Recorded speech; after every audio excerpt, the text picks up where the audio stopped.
नमस्कार, विश्ववाणी न्यूज में आपका स्वागत है। मैं श्री गोपाल नारसन। सबसे पहले मुख्य समाचारों पर एक नजर। 9 वर्षीय एक बेटी को 2 दिन बाद कुएं से बाहर निकाला गया।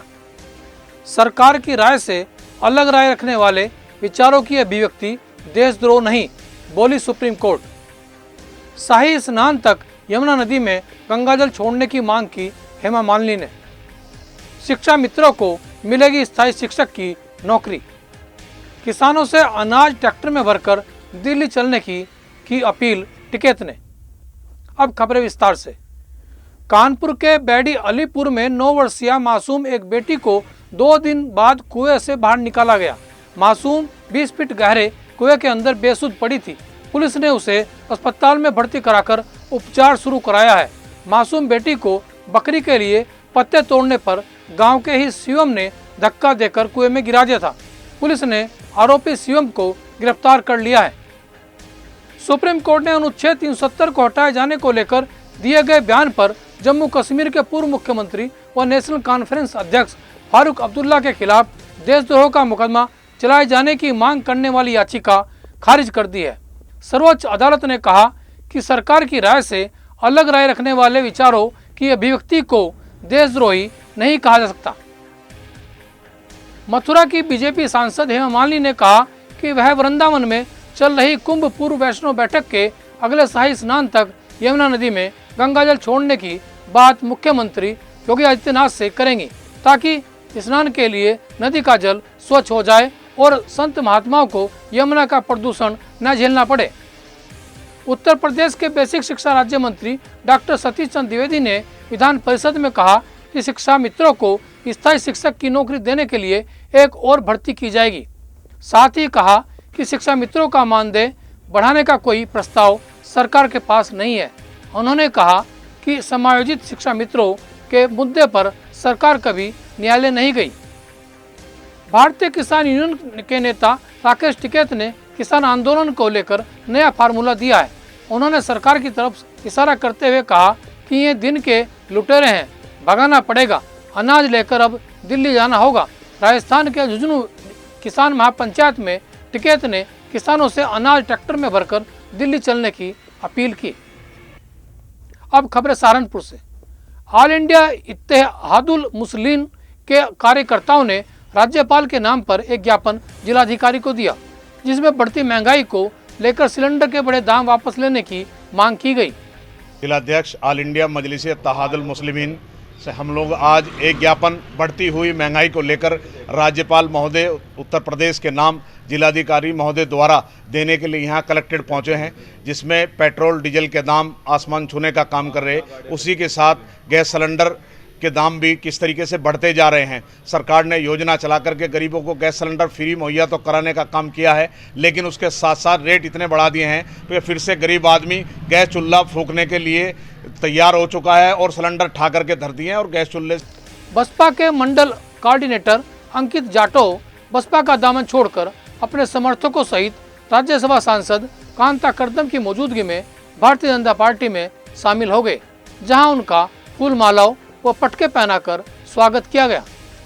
कर्दम, मैं महानगर यहाँ प्रभारी हूँ और राज्यसभा की सांसद। आज किस विषय में ये कार्यक्रम किया गया?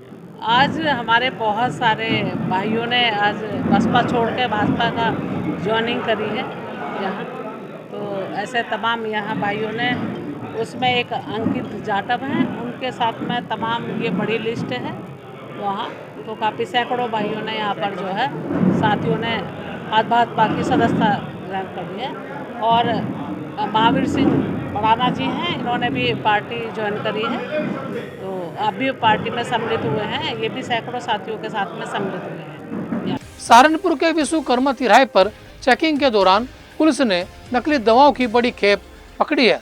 लग्जरी कार में नकली दवाओं को छिपा कर लाया जा रहा था। पकड़ी गई दवाओं की कीमत लगभग 7 लाख रुपए बताई जा रही है। पुलिस ने 2 आरोपियों को गिरफ्तार किया है।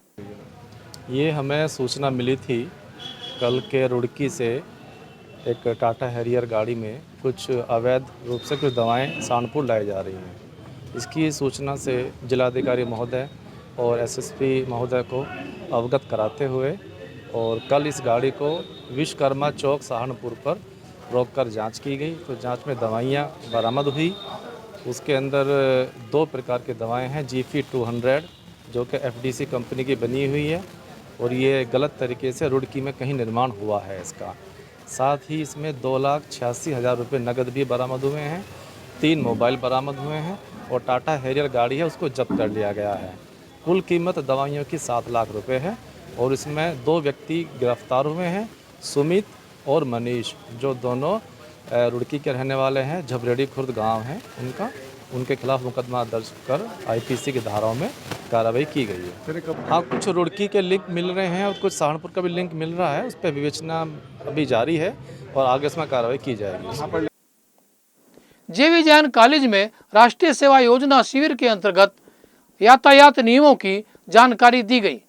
कार्यक्रम की आयोजक प्रोफेसर रेशमा सिंह ने छात्रों को जानकारी देते हुए कहा कि वर्तमान परिस्थितियों में ट्रैफिक नियमों का पालन करके ही वाहन का इस्तेमाल करना चाहिए। इससे हम स्वयं भी सुरक्षित रहेंगे और दूसरों को भी सुरक्षा देंगे। सिविल अस्पताल रुड़की में 2 आर्थो सर्जन होने के बाद भी हड्डी के ऑपरेशन के लिए मरीजों को रेफर किया जा रहा है। ऑपरेशन नहीं होने से हड्डी के मरीज परेशान हैं। अस्पताल की C-आर्म मशीन खराब होने के चलते ऑपरेशन नहीं हो पा रहे हैं। अस्पताल प्रबंधन ने निदेशालय को फिर से C-आर्म मशीन के लिए पत्र लिखा है।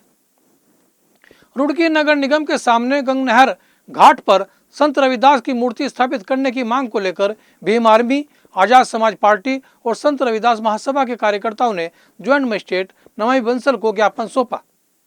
देर शाम नगर निगम के सामने गंग नहर किनारे संत रविदास की मूर्ति हटाए जाने से नाराज दलित समाज के लोगों ने सिविल लाइन में जाम लगा दिया और पुलिस प्रशासन के खिलाफ जमकर प्रदर्शन किया। बाद में जाम को खोल दिया गया। इसी पर देखिए यह रिपोर्ट। विवाद क्या है आखिर?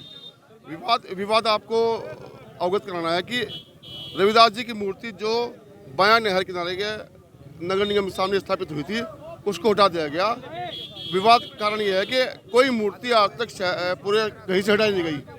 हमारे पूजनीय गुरु उनकी मूर्ति हटा दी गई। हमारे अंदर आक्रोश है, रोष है, गुस्सा है, दुख है। तो रविदास मुद्दा हल नहीं होता तो हम प्रॉपर चैनल, अभी आज जो आए हैं हम SDM महोदय को जो ज्ञापन दिया है उन्होंने बताया कि आप प्रॉपर चैनल इसे कर लें।